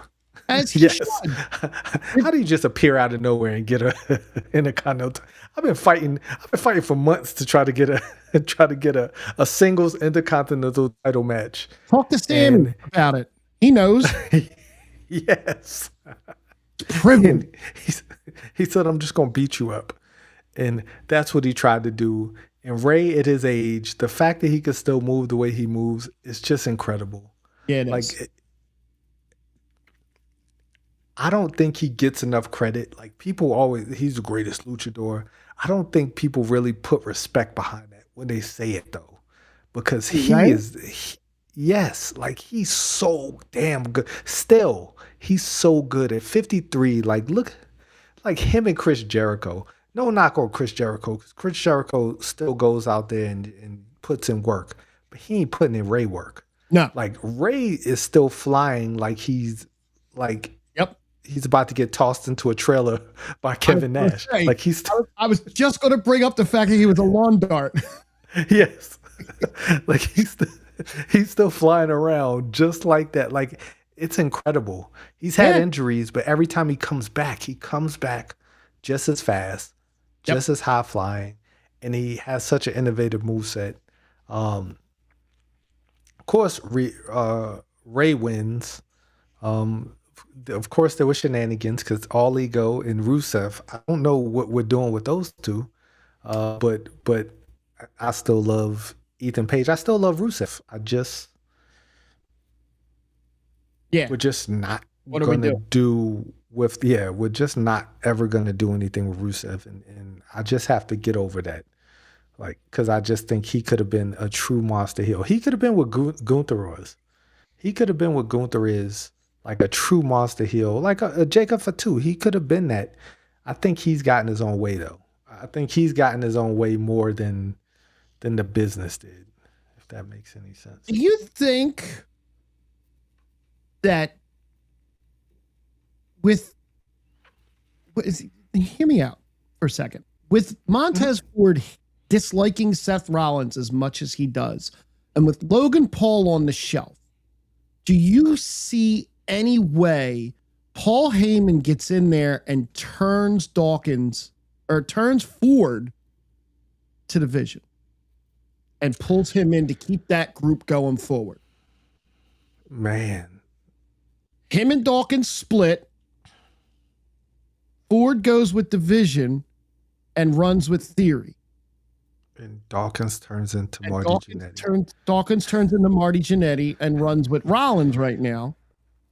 And or not runs with Rollins, but you know, like since Dawkins is kind of leaning towards Seth and being cool with him, and Montez is all against it.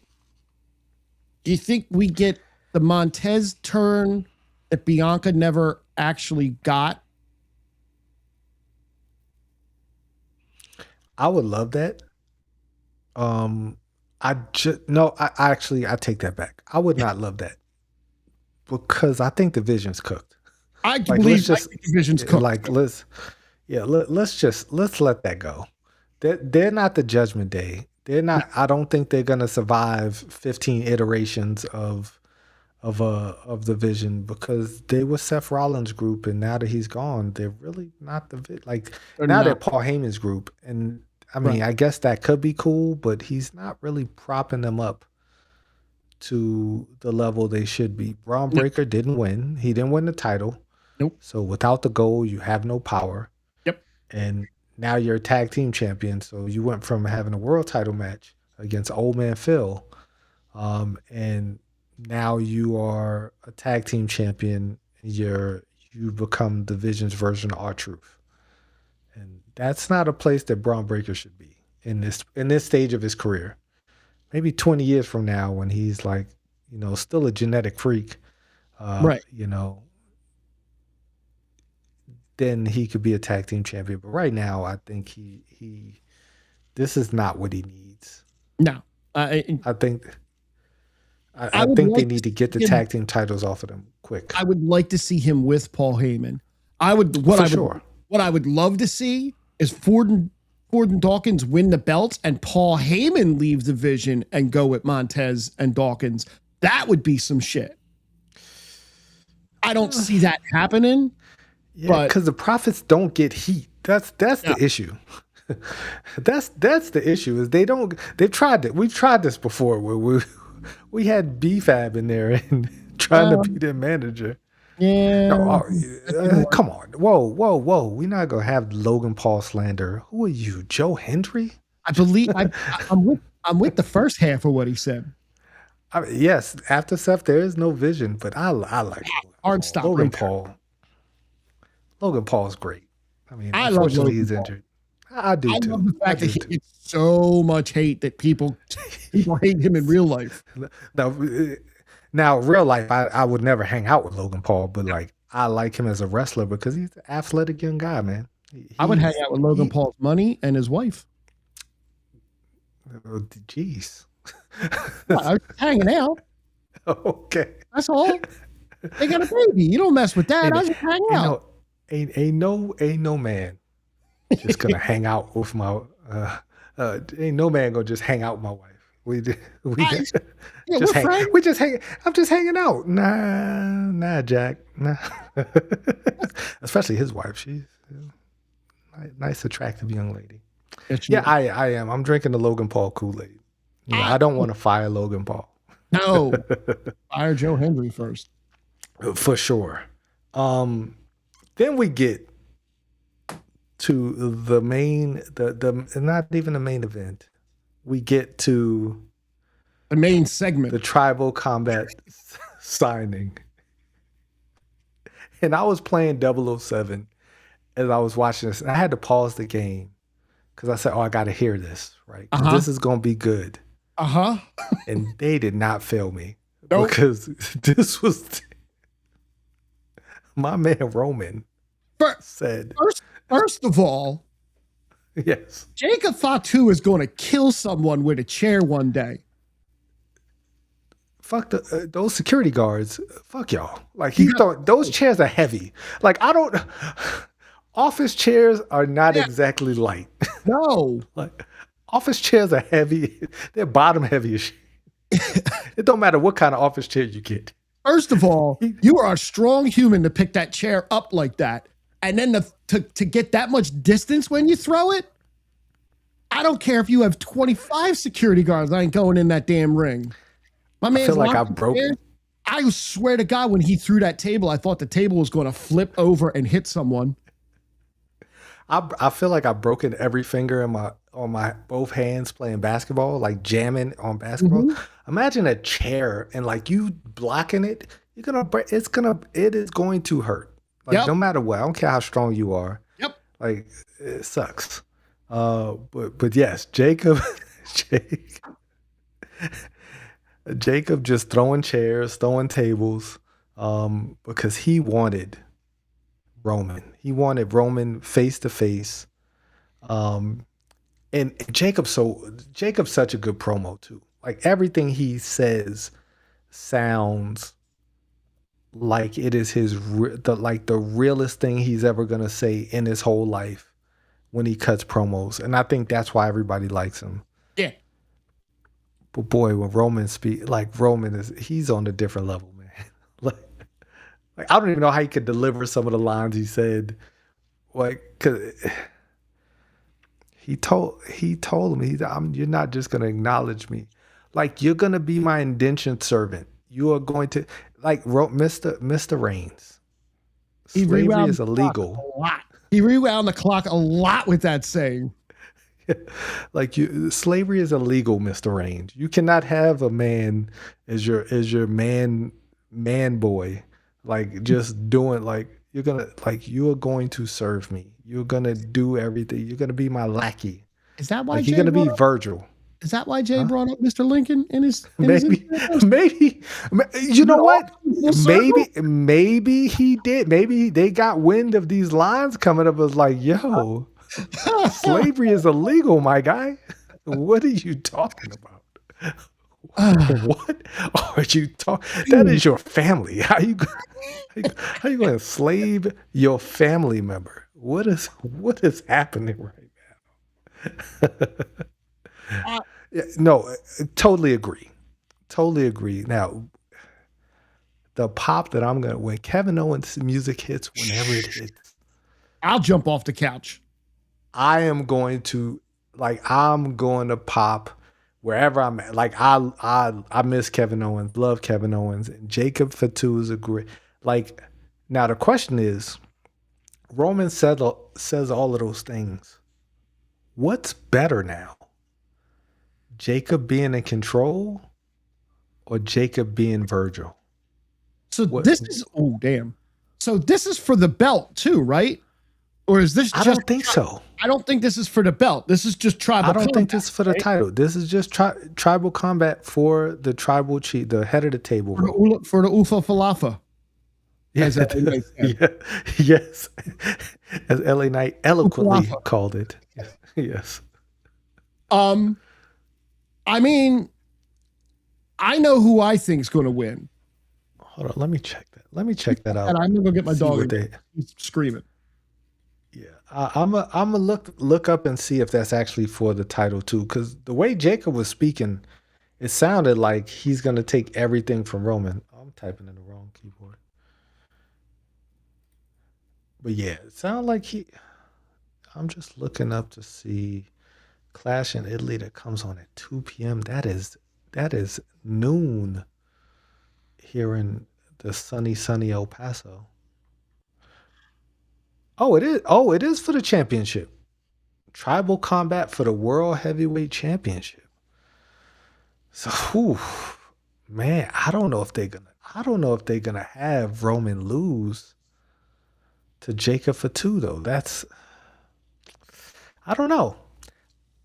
I'm not against it because I think the story that they could tell with Roman losing to a member of his family and actually having to acknowledge Jacob is a great story. But at the same time, Jacob being his last, I mean, we've seen that with Solo though. Solo was Roman's lapdog for a while too. So I did see it is for the World Heavyweight Championship. Tribal combat for the World Heavyweight Championship. Okay, that is for sure the main event. That has to be the main event. Has to be. I'm looking on the WWE website and it doesn't say which matches are going to be on ESPN. No, I swear to God. I was trying to see that. I'm telling you, I know because Oba and Brock went on ESPN at WrestleMania, and it makes sense that they would do it. But I mean, we'll find out. We'll find out. We'll find out in a couple hours. Sunday. Sunday, yeah, that's right. This is Sunday. But yeah, I'm conflicted, right? I'm conflicted with both because both options are great storytelling options, right? You tell the story of Roman Reigns now having to acknowledge Jacob Fatu as not only your tribal chief but as the World Heavyweight Champion, and now you can't beat up your family, like. So where do you go from here? You make them once again. I also like Jacob. I mean, I don't like slavery, but I do like the story that they could tell with Jacob being his kind of do boy, right? And he just could sick Jacob on people. Okay, which would be great. I found it. WWE has announced that Femi versus Lesnar, Reigns versus Fatu, and Becky Lynch versus Sol Ruca will air during the first hour on ESPN. I totally. So this is 2 hours. Yeah, that doesn't make sense because. So you're going to put. Maybe we get more matches. Maybe we get John Cena to show up in Italy. I have a who's going to show up in my head, but that's for a different match. I don't know. Santino shows up. Dude, I don't know. That's a weird. You're gonna put them all in the first hour. Like I get Oba And I guess I get Becky. You want to get the lady some ESPN time, and that's great. But like, if you're going to put the tribal combat in the first hour, so that means what? Brock Oba's going to be 5-6 minutes, and I mean, it is very possible this is going to be a very fast match. Like Brock really might hit 5 F5s on Oba and pin him within like 3 minutes, which is my nightmare. yeah, that's But that is a possibility. That I is want a to see a very likely possibility. We'll get our match at SummerSlam. I think that they might have like Oba squashed him in Mania, he squashed him in Italy, and then we get an actual Brock Lesnar's last match in Minneapolis at SummerSlam. I mean, that's a great booking for a career. Sure. I don't want him to squash. Like, I don't want him to squash. I don't want to squash either. Like, but I don't think it hurts Oba as much as people, because I mean, he had his WrestleMania moment. So, like, he's not going to go undefeated for 5 years. So, I mean, it is what it is. It kind of is what it is. But yeah, we could go through some Clash in Italy predictions. Why is it only 5 matches? This is the first PLE in Italy. They should have had at least 7. If not, if it's going to be 5 matches, it should be longer. But that definitely should be 7. I don't like this 5-match card thing that he does. I mean, I don't mind it because usually they're 5 good matches. Right. Like, and all 5 of these matches have potential to be bangers. Yeah. But those 3 matches can't be in the first hour, because then you have... And you have I mean, it could only be a 2-hour event. Who knows? It could be. Like, he's done that before. Yeah. All right, so we'll start with the Oba match. Brock wins. I think Brock wins too. Brock wins this just to give it, because if Oba wins again... I mean, no, you know what? No, I take that. Oba's going to win. I'm going to go out on a limb. Oba's going to win again. And Brock is going to stand, like, he's going to try for the 3rd time, and he's going to fail for the 3rd time, and they're going to make Oba into a real-life superstar. That would be the best possible booking, is they don't split. Brock comes and says, make it a last man standing match. Make it a something like that, and let them have a match. Like, that's what I want. Yeah. I want to see them wrestle. Like the way he wrestled Roman in the past. I want to see a match. I don't want to see. I don't want to think of Brock and Roman ever again. Like, ever again. Never want to think of. Unless there's a track involved. Yeah. Yes. Exactly. Unless Brock comes and actually flips the ring, then that's the greatest memory I have of Brock and Roman. All right, Becky versus Saul. I have Becky. I don't think Soul should get the belt so soon. Nah, Soul's gonna win. So it's Soul's time. She might lose though. If Corrupt Carr, the referee, and Soul wins, you're gonna get Becky versus Corrupt Carr down the line. I think she's gonna actually. If Soul Ruka wins and Corrupt Carr is anywhere around the ring, Becky is going to obliterate her in the ring. Like, it's time. It is time. She deserves it. It's time. Okay. So I'm sticking with Becky. I'm going with the young gun Soul. Okay. Rhea versus Jade. No shot Jade's winning this, is there? Not even a little bit. Okay. Like, Rhea will retain. Rhea's going to beat Jade up. Like, it'll be a kind of repeat of WrestleMania, where Jade will kind of own most of the match. Mm-hmm. And then Rhea will hulk up and she will hit the Riptide and she will retain. She's going to hit a super Riptide off the top rope to beat Jade. Okay. Cody versus Gunther for the undisputed WWE Championship. Gunther should win. I agree. Gunther won't win. Also agree. But Cody wins, but only because, I'm sorry, take that back. Gunther wins, but doesn't win the belt because Randy Orton shows up and punts Cody into oblivion. I don't need Cody to have another black eye. I don't care if Cody has two black eyes. Randy back in Italy, because the crowd will sing Randy Orton out of that arena like a babyface as he beats Cody's ass in the ring. Because they're just psychopaths over there, and that's cool. I think Gunther wins by DQ because Randy Orton comes back and doesn't care about Gunther and beats up Cody. Okay. I mean, we need something to happen in this thing. Like, we can't just have straight matches. That's not how we work.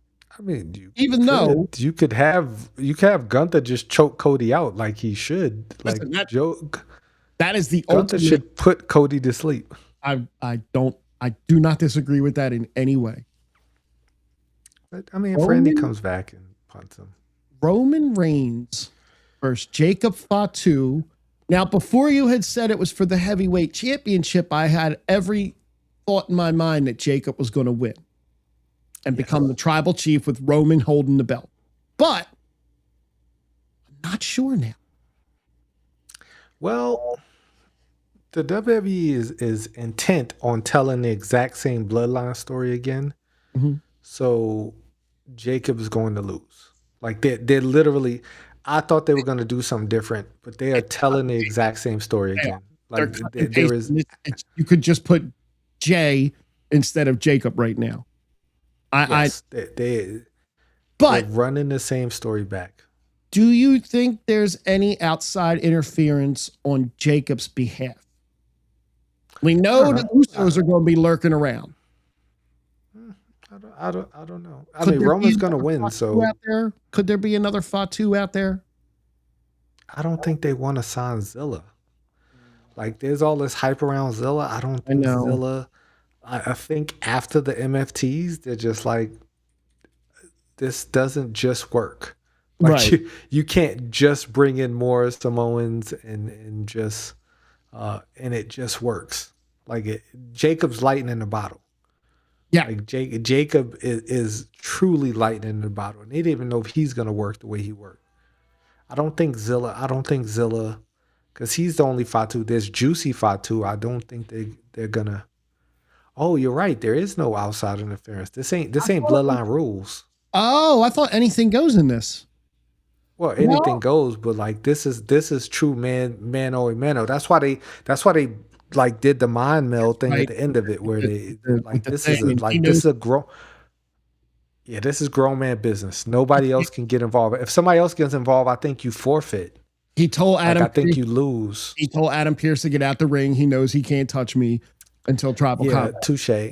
Good point, Matt. Thank you, Matt. Matt's right at least once every 30 episodes. Like, damn. You ain't getting invited to the pool.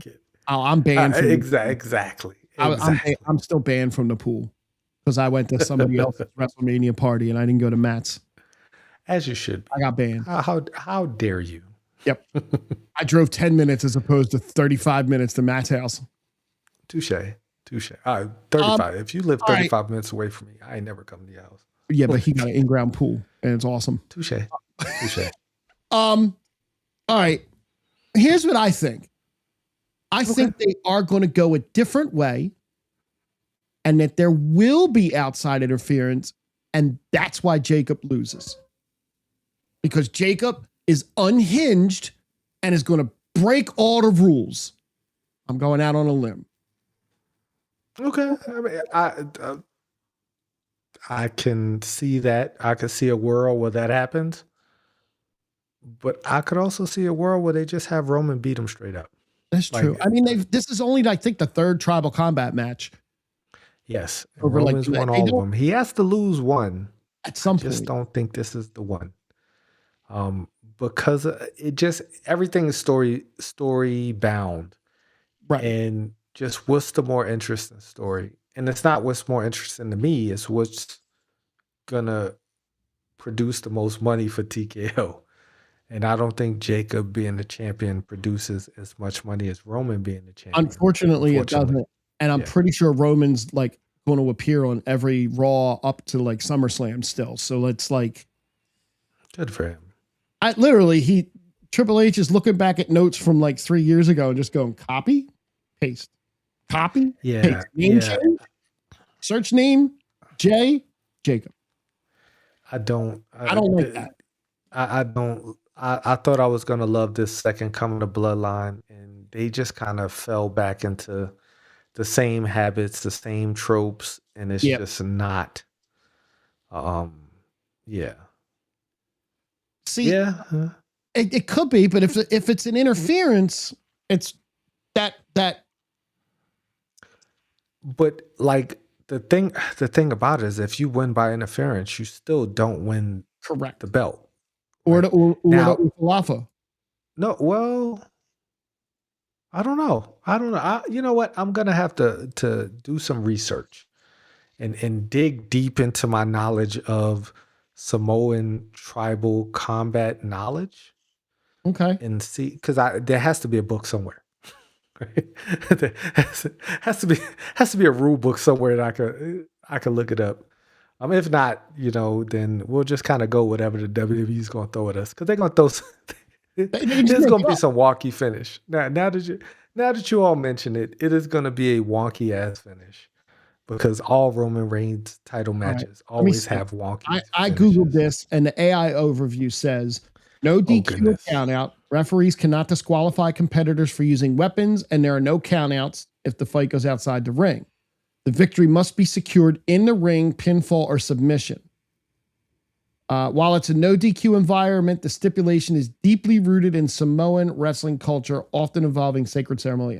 Blah, blah, blah, blah, blah. I guess. If the AI says that it's the AI deeply rooted, then it has to be deeply rooted.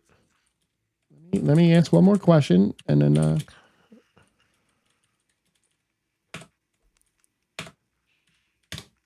Is there outside interference in tribal combat? Let's see. Yes, heavy outside interference has consistently defined tribal combat matches. See, I thought that was Bloodline rule, man. Whatever. Whatever. Roman's gonna win. It's gonna be a wonky. It's gonna be a wonky finish. Okay, so in SummerSlam, the first ever tribal combat match, Solo Sikoa interfered to help Roman. Later in the match, Jimmy Uso showed up and pulled Jay out of the ring. So it can happen. Okay. Yeah. Now they said during the first one, no outside interference. You know what? But I can't wait to be surprised at what happens. Yeah. I can't Clash of the Elite. It's going to be great. But this is all real. It's going to be a good time. This is all real. Oh, for sure. For sure. But you know what else is real? The New York Knicks are going to be playing in the NBA Finals. You keep cutting out. I know you Philadelphians don't care, but I care. Listen. So next Wednesday, we will not be live, because I'll be watching game 1 of the New York Knicks beating the hell out of whoever they're playing. So we'll figure it out, whether it be Tuesday or Thursday or whatever day. But I'm excited. I'm more excited about this than I am about Monday Night Raw. Are you excited that right now Kenny's watching Jericho versus Ricochet at Affordable Wrestling? Oh, I don't care about AEW. I've literally not gone to AEW. They've been here twice in the last year, and I've not gone to either one of them. I don't care. And they were not $40 here though. Like, that's the crazy thing. Yeah. But then again, like, I'll be totally honest. I'm a little bougie. I don't like sitting. I can't sit in crappy seats. Like, I gotta like. Listen, I saw one. What?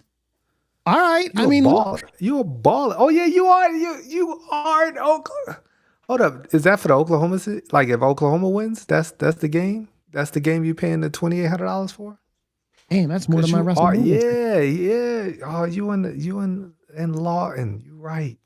That's more than the WrestleMania ticket Matt paid for me for. That's what's up. You taking the wife too? Like, you paying $2,800 for 2 people? Is that two people or is that 28 per? Nah, it's per. It got to be per. Oh, No, you a baller. You a baller. damn. You a baller. Because I heard the Knicks ticket to the Garden is $4,000 for the cheap seats. That's why so many Knicks fans came to Philadelphia to watch them because it was not as expensive. Yes. Times 3. Damn. You go. Baller. Enjoy yourself. Baller. Hell yeah. I paid almost $400 to watch the Phillies in 23 knock the Padres out of the playoffs to go to the World Series.